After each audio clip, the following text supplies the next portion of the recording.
Bismillahirrahmanirrahim. Assalamualaikum warahmatullahi wabarakatuh. Alhamdulillahirabbil alamin. Alhamdulillahilladzi waqafa. Wassalatu wassalamu ala nabiyil mustafa wa ala alihi wa ashabihi ala sidqi wal wafa. Asyhadu an la ilaha illallah wahdahu la syarikalah wa asyhadu anna Muhammadan abduhu wa rasuluhu alladzi la nabiyya wa la rasula ba'da. Amma ba'd. Sahabat MKTV dimanapun berada, puji dan syukur selalu kita panjatkan kepada Allah atas segala karunia yang tidak pernah berhenti Allah curahkan kepada kita, atas segala nikmat yang berlimpah yang tidak terbatas dan tidak bisa kita menghitungnya, termasuk kita dibangunkan sepertiga malam sahur sampai saat ini. Kata sahur adalah dari kata sahara yang artinya tidak tidur, tetapi juga sudah menjadi istilah ketika kita berpuasa maka kita melakukan makan sahur ya.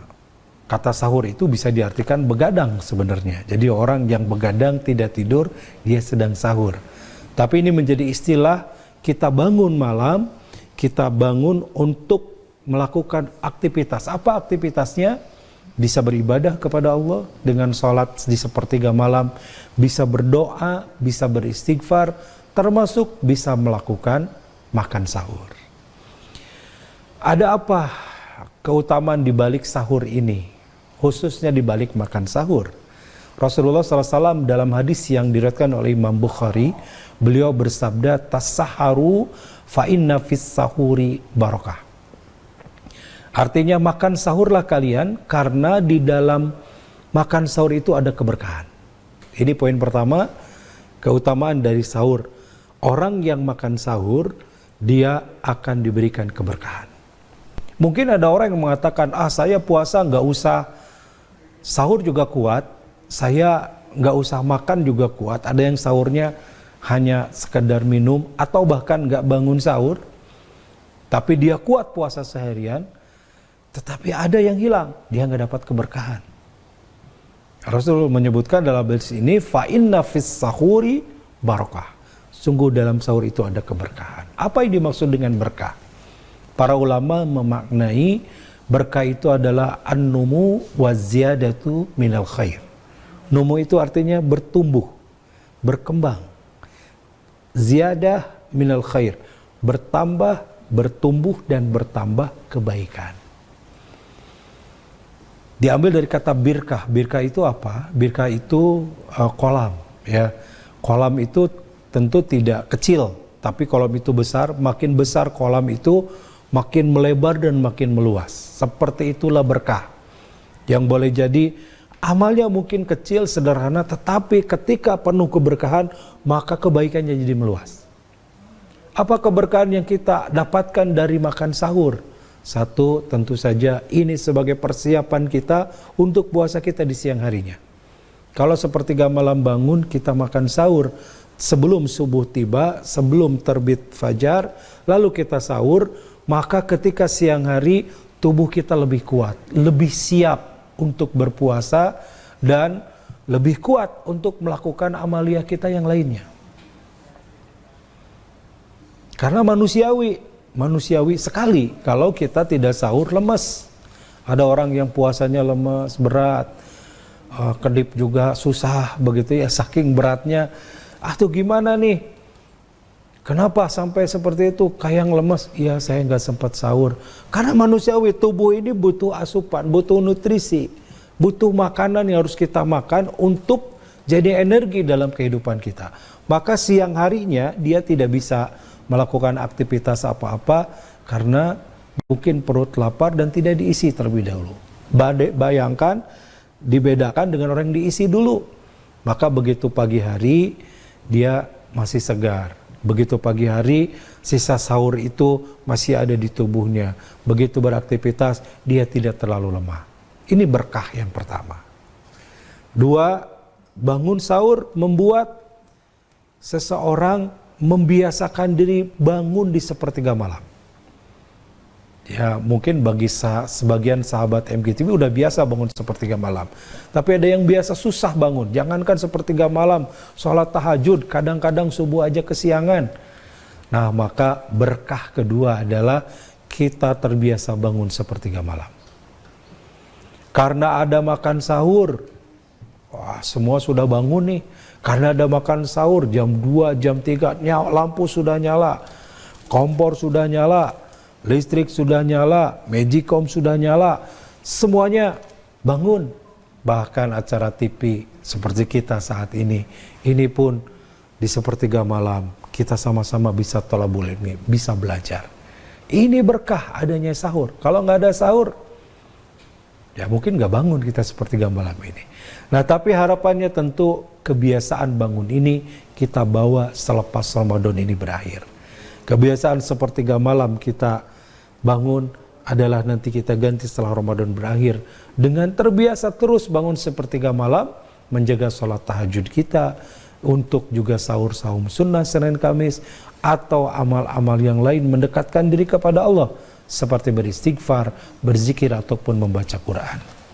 Berkah dengan kita makan sahur.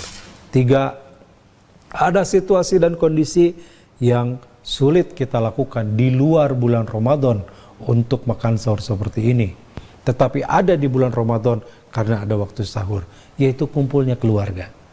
Keluarga kumpul sama-sama, makan bareng, satu meja bersama-sama, yang mungkin kalau biasanya jarang, yang ini pulang malam, yang ini belum pagi sudah berangkat, yang ini bisa makan siang, yang lain di kantor, susah sekali.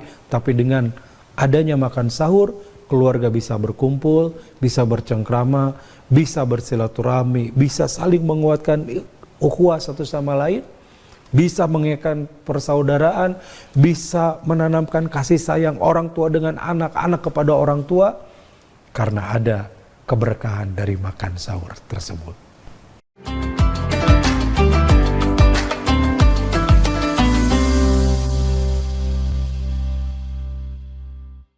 Sahabat MKTV, yang kedua dalam hadis yang diriwayatkan oleh Imam Ahmad, Rasulullah SAW juga bersabda tentang keutamaan sahur ini, keutamaan waktu sahur dan makan sahur di dalamnya. Rasulullah bersabda, as-sahur aklatun barakah. Sahur itu adalah waktu makan yang penuh keberkahan. Sebagaimana hadis tadi riwayat Bukhari yang pertama yang saya sampaikan. Kemudian Rasul melanjutkan, falatad'uhu walau an yajra'a ahadukum jar'atan. Maka jangan kau meninggalkan walaupun hanya dengan jar'atan min ma'in, satu teguk air. Jadi walaupun mungkin terlambat sahurnya, hanya bisa minum satu teguk air, atau hanya bisa minum 1 butir 2 butir kurma, Rasulullah menganjurkan jangan sampai kau tinggalkan. Fa innallaha malaikatahu yusalluna 'alal mutasahirin. Karena sesungguhnya Allah dan para malaikat bersalawat atas orang-orang yang makan sahur. Hadis riwayat Imam Ahmad. Ini merupakan motivasi tentunya bagi kita untuk hadir sepertiga malam makan sahur. Betapa tidak orang yang makan sahur ini diberi salawat oleh malaikat, oleh Allah dan para malaikat. Ya, bagaimana salawatnya Allah dan para malaikat bagi kita? Salawatnya adalah Allah membukakan pintu ampunannya, Allah memberikan pahala kebaikan bagi kita, lalu malaikat pun mengaminkan setiap doa kita, malaikat pun memohonkan ampun kepada kita. Itu salawatnya. Sebagaimana kita juga bersalawat kepada Rasulullah, ya, bahwa saat kita bersalawat maka di situ ada kebaikan yang kita dapatkan. Rasulullah bersabda, man shalla alayya falahu ajru asyru amsaliyah. Siapa yang bersalawat kepadaku maka baginya 10 kali lipat, 10 kali kebaikan yang akan dia dapatkan dari setiap salawat yang dibacanya itu. Maka ketika seseorang bersalawat dapat kebaikan, dan salawat ini adalah doa yang tanpa hijab, tanpa penghalang. Jadi kalau kita doa apa saja, memungkinkan doa kita diijabah, memungkinkan juga belum diijabah, memungkinkan tidak diijabah, ditolak. Kenapa? Karena terhalang oleh dosa, kemaksiatan, keburukan kita. Tapi salawat akan sampai. Sehingga seorang yang bersalawat kepada Rasulullah, dia kebaikannya sampai, salawatnya kepada Rasulullah sampai kebaikan di sisi Allah dan berpulang kepadanya 10 kali lipat. Lebih hebat lagi pada waktu sahur, yang salawat itu adalah Allah dan para malaikat. Bersalawat kepada siapa? Kepada alal mutasahirin, orang-orang yang sahur. Jadi sahur tidak sekedar untuk bangun dan untuk makan, tidak sekedar untuk bangun dan untuk minum, tetapi menjemput keberkahan dan juga doa dari para malaikat. Dan juga ampunan dari Allah yang sepertiga malam disiapkan saatnya ampunan dari Allah buat kita. Sahabat MG dimanapun berada, kemudian yang ketiga, bahwa dengan sahur ini adalah menjadi pembeda puasa kita orang Islam dengan orang Yahudi dan Nasrani. Secara sejarah, dalam sejarah disampaikan, syariat puasa yang kita jalani sekarang ini, itu sudah disyariatkan juga kepada umat terdahulu. Jadi kaum Yahudi, kaum Nasrani, mereka juga berpuasa. Sama 30 hari dalam sejarahnya. Namun mereka mengotak-atik aturan Allah. Mereka kemudian karena merasa enak puasa itu, sejuk, enak, mereka menambah sampai 35 hari. Nambah sampai 40 hari, nambah sampai 50 hari, nambah sampai 60 hari. Kalau nggak Yahudi nggak gitu ya. Orang Yahudi terus nambah-nambah. Tapi tahun berikutnya kemudian musim panas, mereka kurangi lagi 40, mereka kurangi lagi 30, dikurangi lagi hanya tinggal 10. Bahkan sampai hari ini mereka puasa, itu pun bagi mereka yang taat saja, puasanya hanya sehari sampai 2 hari saja. Dan puasa mereka, orang Yahudi, orang Nasrani, mereka puasa tidak sahur dulu. Tetapi dalam hadis Rasulullah SAW bersabda, "Faslu ma baina siyamina wa siyamu ahlul kitab aklahu sahur." Pembeda di antara puasa kita dan puasa ahlu kitab. Ahlu kitab itu merujuk kepada orang Yahudi dan Nasrani. Rasulullah menyampaikan yaitu aklatus sahur, adanya makan sahur. Jadi orang Yahudi dan Nasrani mereka tidak sahur. Puasa ya puasa saja. Mereka ya puasa dari malam, tidak makan minum, sampai kemudian besoknya, sampai waktu berbuka menurut mereka. Nah, tetapi dengan kita bersahur, makan sahur, bangun makan sahur, ada hikmah berikutnya yang ini gak didapatkan oleh mereka, yaitu dengan sahur yang kita akhirkan. Bahkan Rasulullah SAW juga bersabda dalam hadisnya untuk melakukan takhirus sahur. Sahur itu diakhirkan, karena dengan itu dekat kita ke sholat subuh. Sehingga hikmahnya adalah subuh kita nggak kesiangan. Hikmahnya adalah kita bisa sholat subuh berjamaah. Hikmahnya kita sholat juga tepat pada waktunya. Ini yang nggak didapatkan dan yang nggak ada di agama lain. Kita bangun sahur, dengan sahur kita tidak kesiangan sholat subuh. Dengan bangun sahur kita bisa melangkahkan kaki ke masjid untuk berjamaah di masjid. Dengan bangun sahur kita pun bisa berjamaah dengan saudara yang lain di masjid. Maka Rasulullah SAW sangat ingin membedai dari amal-amal orang Yahudi dan Nasrani. Dari perbuatan yang dilakukan oleh mereka yang sering menyimpang dan mereka simpangkan dari ajaran yang sesungguhnya. Maka salah satu pembeda kita kaum muslimin dengan orang Yahudi, dengan orang Nasrani yang mereka juga berpuasa hanya 1-2 hari tadi adalah adanya perintah dari Rasulullah untuk kita makan sahur di setiap malam selama kita Ramadan ini. Kita mudah-mudahan bisa membedai orang Yahudi dan Nasrani dengan kita melaksanakan makan sahur seperti saat ini.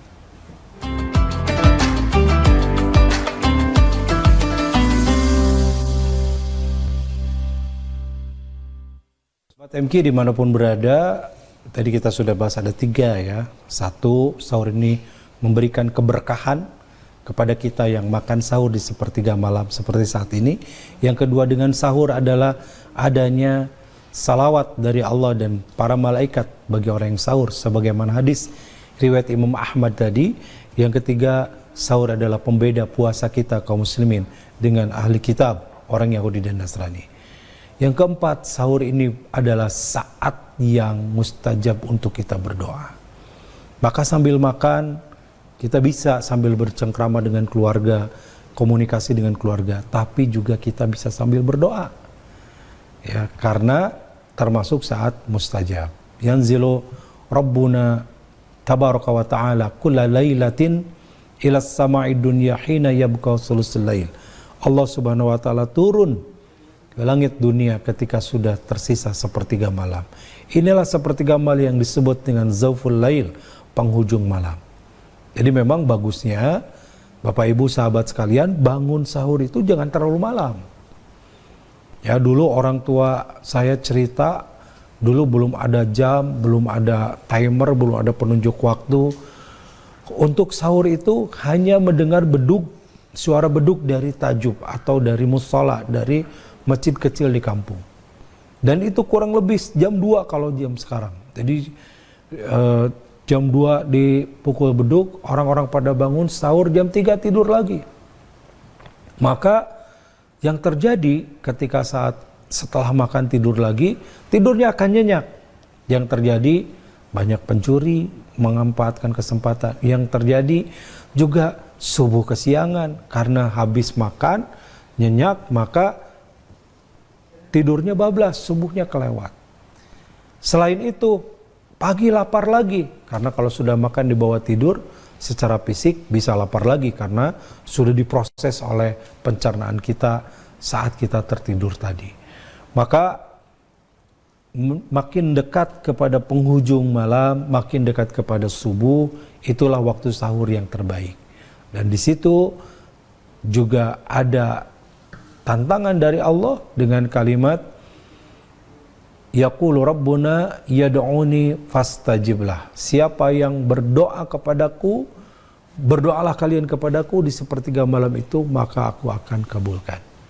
Tidak hanya makan, tidak hanya minum, tidak hanya kumpul keluarga, tetapi juga perbanyak doa. Karena sepertiga malam saat yang paling mustajab. Selain doa, kita bisa banyak istighfar.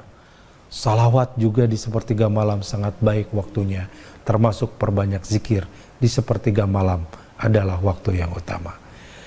Maka mari kita senantiasa hidupkan sepertiga malam dengan amal-amal terbaik sebagai bekal kita kepada Allah Subhanahu wa taala. Mari kita berdoa semoga Allah senantiasa istiqomahkan kita dalam kehidupan kita, menjadikan malam-malam kita, khususnya sepertiga malam di bulan Ramadan ini, menjadi waktu terbaik yang kita gunakan untuk menjemput karunia Allah, rahmat Allah, ridho Allah. Termasuk dengan makan di dalamnya. Terakhir, satu poin lagi. Apa manfaat dari sahur ini adalah kepada kesehatan tubuh kita. Dengan berpuasa, sudah pasti tubuh kita sehat. Karena Rasul bersabda, sumut tasihu, saumlah niscaya kalian akan sehat. Tetapi mengawali puasa kita dengan sahur, itu akan lebih sehat lagi. Alat pencernaan kita akan terjaga, alat pencernaan kita bekerja, lalu kemudian ada saatnya istirahat, lalu kemudian bekerja lagi. Itu adalah manfaatnya, termasuk juga akan menyehatkan kepada fisik kita, mencerdaskan akal kita, dan membuat kita bisa optimal dalam ibadah kepadanya. Mari sekali lagi kita bermunajat kepada Allah, agar Allah senantiasa menjadikan hari demi hari kita makin dekat dengannya, dan kita jadikan kedekatan kita dengan Allah kita bangun lewat sepertiga malam yang kita lakukan ini. Allahumma sholli wa sallim wa barik ala Muhammadin wa ala alihi wa sahbihi ajmain, amin. Ya Allah, ya Rahman, ya Rahim, ya Hayyu ya Qayyum bi rahmatika nastagis, ya Hayyu ya Qayyum bi rahmatika nastagis. Ya Allah, ampuni segala dosa kami, ampuni segala kesalahan kami, hapus segala dosa kami, tutup segala aib kami. Ya Rabb, sebagaimana Engkau janjikan sepertiga malam ini saat yang mustajab, ampuni dosa kami ya Rabb. Sebanyak apapun dosa yang pernah kami lakukan, hapus segala kesalahan kami. Sebesar apapun kesalahan yang pernah kami kerjakan, tutup aib kami, sekelam dan sehitam apapun masa lalu kami. Duhai Allah, Hanya kepada Engkau-lah kami memohon. Kabulkan setiap doa kami. Terima segala amal ibadah kami. Penuhi setiap hajat dan kebutuhan kami, ya Allah. Sungguh Engkau maha mendengar, Engkau maha dekat.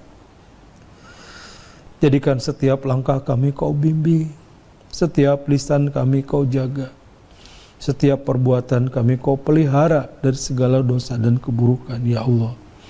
Ya Rabbana, hanya kepada Engkau-lah kami memohon. Mudahkan segala urusan kami. Kabulkan doa dan permohonan kami. Rabbana taqabbal minna innaka antas samiul alim wa tub alaina innaka antat tawwabur rahim. Rabbana atina fid dunya hasanah wa fil akhirati hasanah wa qina adzaban nar. Subhana rabbika rabbil izzati amma yasifun. Wassalamun alal mursalin walhamdulillahi rabbil alamin. Sahabat MKTV, jangan pernah lewatkan kecuali di sepertiga malam kita bangun dan menghadap kepada Allah Subhanahu wa taala. Bisa dengan salat kita, dengan doa kita, termasuk makan sahur di sepertiga malam ini. Barakallahu fikum. Wassalamualaikum warahmatullahi wabarakatuh.